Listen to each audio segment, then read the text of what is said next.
channel YouTube Mas dan Ember. Kisah Uwais Al-Qarni, sosok pemuda yang terkenal di langit.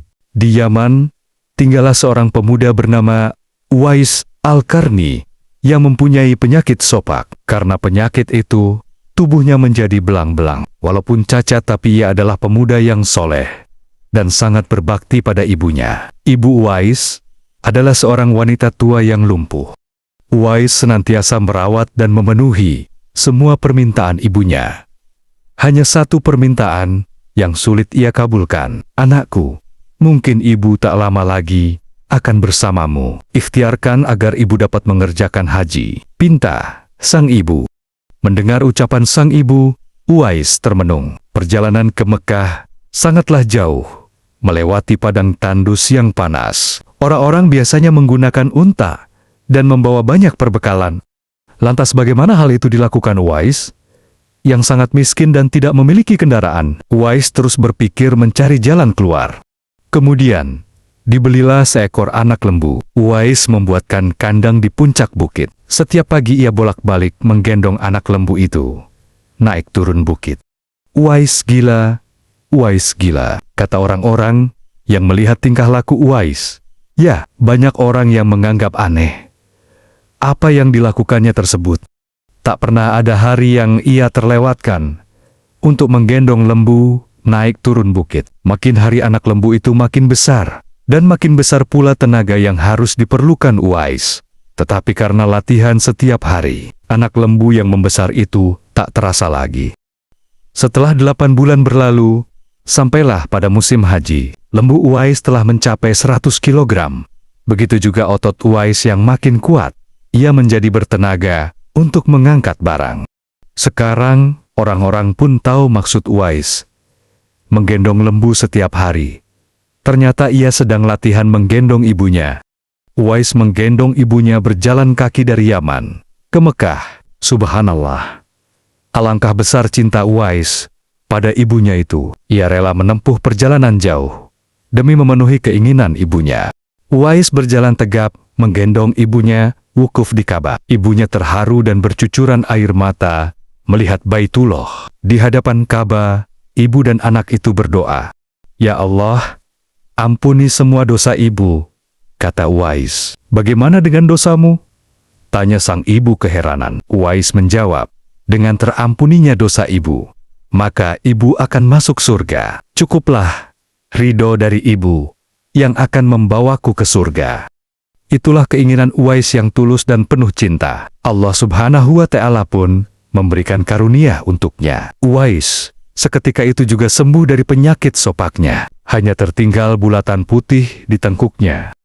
Tahukah kalian apa hikmah dari bulatan yang tertinggal di tengkuk Uwais? Itulah tanda untuk Umar bin Khattab dan Ali bin Abi Thalib, 2 sahabat Rasulullah, untuk mengenali Uwais. Beliau berdua sengaja mencari di sekitar Ka'bah, karena Rasulullah berpesan, "Di zaman kamu nanti, akan lahir seorang manusia yang doanya sangat makbul. Kalian berdua, pergilah cari dia. Dia akan datang dari arah Yaman. Dia dibesarkan di Yaman. Sesungguhnya, Allah mengharamkan atas kamu durhaka pada ibu dan menolak kewajiban, dan meminta yang bukan haknya, dan membunuh anak hidup-hidup. Dan Allah membenci padamu banyak bicara dan banyak bertanya. Demikian pula memboroskan harta, menghamburkan kekayaan." Hadis riwayat Bukhari dan Muslim. Uwais sangat sedih setiap kali melihat tetangganya yang lepas pergi menemui Nabi Muhammad SAW. Ia belum pernah menemui beliau, padahal dirinya sangat ingin bertemu. Namun, di saat yang sama, ibunya tidak bisa ia tinggalkan. Saking cintanya kepada Nabi Muhammad ketika ia mendengar ada yang melempari Rasulullah SAW hingga membuat giginya patah, Uwais turut mematahkan giginya dengan batu hingga patah. Hal ini ia lakukan sebagai bentuk kecintaannya yang mendalam kepada Nabi Muhammad SAW yang bahkan belum pernah ia temui itu. Ia selalu bertanya-tanya kapan ia bisa bertemu dan memandangi wajah beliau dari dekat.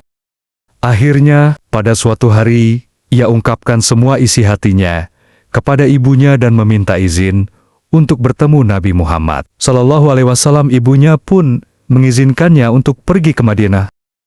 Ibunya berpesan kepada Uwais, "Pergilah wahai Uwais, anakku, temuilah Nabi di rumahnya, dan bila telah berjumpa Nabi, segeralah engkau kembali pulang."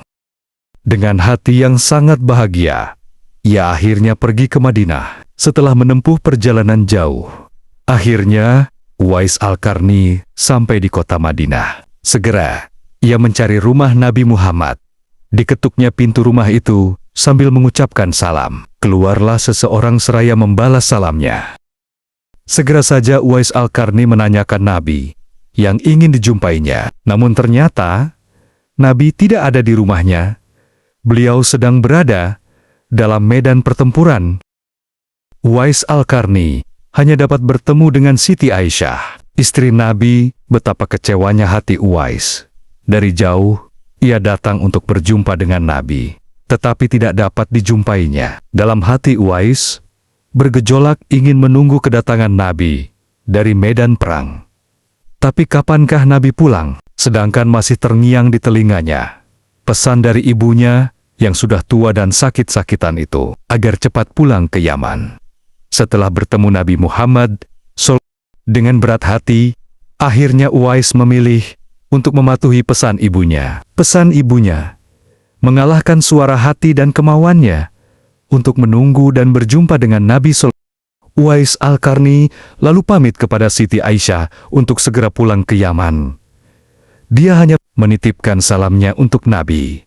Setelah itu, Uwais pun segera berangkat pulang, mengayunkan langkahnya dengan perasaan sedih dan terharu. Setelah peperangan usai, Nabi pulang menuju Madinah. Sesampainya di rumah, Nabi menanyakan kepada Siti Aisyah tentang orang yang mencarinya. Siti Aisyah pun menceritakan kepada Nabi Muhammad SAW bahwa ada seorang pemuda dari Yaman yang datang ingin berjumpa dengan Rasulullah SAW karena ibunya sudah tua dan sakit-sakitan. Ia tidak bisa menunggu kedatangan Nabi dan memilih untuk pulang. Nabi Muhammad SAW lalu menjelaskan bahwa pemuda itu adalah penghuni langit. Mendengar perkataan Nabi, Siti Aisyah dan para sahabat tertegun. Rasulullah juga menceritakan kepada para sahabat, kalau kalian ingin berjumpa dengan dia, perhatikanlah ia mempunyai tanda putih di tengah telapak tangannya. Beliau juga menyarankan untuk meminta doa dan istighfar darinya, sebab ia adalah penghuni langit dan bukan penduduk bumi. Waktu terus berganti, dan Nabi kemudian wafat. Kekhalifahan Abu Bakar pun telah digantikan oleh Umar bin Khattab. Suatu ketika Khalifah Umar teringat akan sabda Nabi tentang Uwais Al-Qarni, penghuni langit.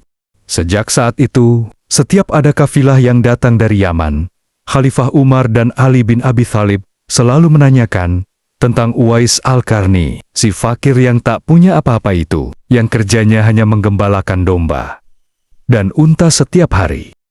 Rombongan kafilah dari Yaman menuju Syam silih berganti, membawa barang dagangan mereka. Suatu ketika, Uwais Al-Qarni turut bersama mereka. Rombongan kafilah itu pun tiba di kota Madinah. Melihat ada rombongan kafilah yang baru datang dari Yaman, Khalifah Umar dan Ali bin Abi Thalib mendatangi dan menanyakan apakah Uwais Al-Qarni turut bersama mereka. Rombongan kafilah itu pun mengatakan bahwa Uwais ada bersama mereka. Uwais sedang menjaga unta-unta mereka di perbatasan kota. Mendengar jawaban itu, Khalifah Umar dan Ali bin Abi Thalib segera pergi menjumpai Uwais. Sesampainya di kemah tempat Uwais berada, Khalifah Umar dan Ali bin Abi Thalib memberi salam. Tapi rupanya, Uwais sedang sholat. Setelah mengakhiri sholatnya dengan salam, Uwais menjawab salam. Khalifah Umar dan Ali bin Abi Thalib sambil mendekati kedua sahabat Nabi tersebut sambil mengulurkan tangannya untuk bersalaman. Sewaktu berjabatan, Khalifah dengan segera membalikkan telapak tangan Uwais seperti yang pernah dikatakan Nabi. Memang benar, tampaklah tanda putih di telapak tangan Uwais Al-Qarni. Wajah Uwais nampak bercahaya. Benarlah, seperti sabda Nabi, bahwa ia adalah penghuni langit. Khalifah Umar dan Ali bin Abi Thalib menanyakan namanya, dan dijawab Abdullah. Mendengar jawaban Uwais, mereka tertawa dan mengatakan, "Kami juga Abdullah, yakni hamba Allah. Tapi siapakah namamu yang sebenarnya?" Uwais kemudian berkata, "Nama saya Uwais Al-Qarni." Dalam pembicaraan mereka, diketahuilah bahwa ibu Uwais telah meninggal dunia. Itulah sebabnya ia baru dapat turut bersama rombongan kafilah dagang saat itu. Akhirnya Khalifah Umar dan Ali bin Abi Thalib memohon agar Uwais membacakan doa dan istighfar untuk mereka. Uwais enggan, dan dia berkata kepada Khalifah, "Sayalah yang harus meminta doa pada kalian." Mendengar perkataan Uwais, Khalifah berkata, "Kami datang ke sini untuk memohon doa dan istighfar dari Anda, seperti yang dikatakan Rasulullah sebelum wafatnya." Karena desakan kedua sahabat ini, Uwais Al-Qarni akhirnya mengangkat tangan, berdoa, dan membacakan istighfar. Setelah itu, Khalifah Umar berjanji untuk menyumbangkan uang negara ke Baitul Mal kepada Uwais untuk jaminan hidupnya. Segera saja, Uwais menampik dengan berkata, "Hamba mohon, hanya hari ini saja hamba diketahui orang. Untuk hari-hari selanjutnya, biarlah hamba fakir ini tidak diketahui orang lagi." Beberapa tahun kemudian, Uwais Al-Qarni wafat. Anehnya, pada saat dia akan dimandikan tiba-tiba, sudah banyak orang yang ingin berebutan, ingin memandikannya. Dan ketika dibawa ke tempat pembaringan untuk dikafani, di sana pun sudah ada orang-orang yang sudah menunggu mengkafaninya. Demikian pula ketika orang pergi hendak menggali kuburannya. Di sana ternyata sudah ada orang-orang yang menggali kuburnya hingga selesai. Ketika usungan dibawa ke pekuburannya, luar biasa banyaknya orang yang berebutan untuk mengusungnya. Meninggalnya Uwais Al-Qarni telah menggemparkan masyarakat kota Yaman. Banyak terjadi hal-hal yang sangat mengherankan. Sedemikian banyaknya orang yang datang untuk mengurus jenazah Uwais. Namun, tak ada yang dikenali. Padahal Uwais adalah seorang yang fakir dan tidak dihiraukan orang. Sejak ia dimandikan, sampai jenazahnya hendak diturunkan ke dalam kubur, di situ selalu ada orang-orang yang telah siap melaksanakannya terlebih dahulu. Penduduk kota Yaman tercengang. Mereka saling bertanya-tanya, "Siapakah sebenarnya engkau, wahai Uwais Al-Qarni? Bukankah Uwais yang kita kenal hanyalah fakir, yang tak memiliki apa-apa, yang kerjanya sehari-hari hanyalah sebagai penggembala domba dan unta? Tapi ketika hari wafatnya, engkau menggemparkan penduduk Yaman dengan hadirnya manusia-manusia asing yang tidak pernah kami kenal.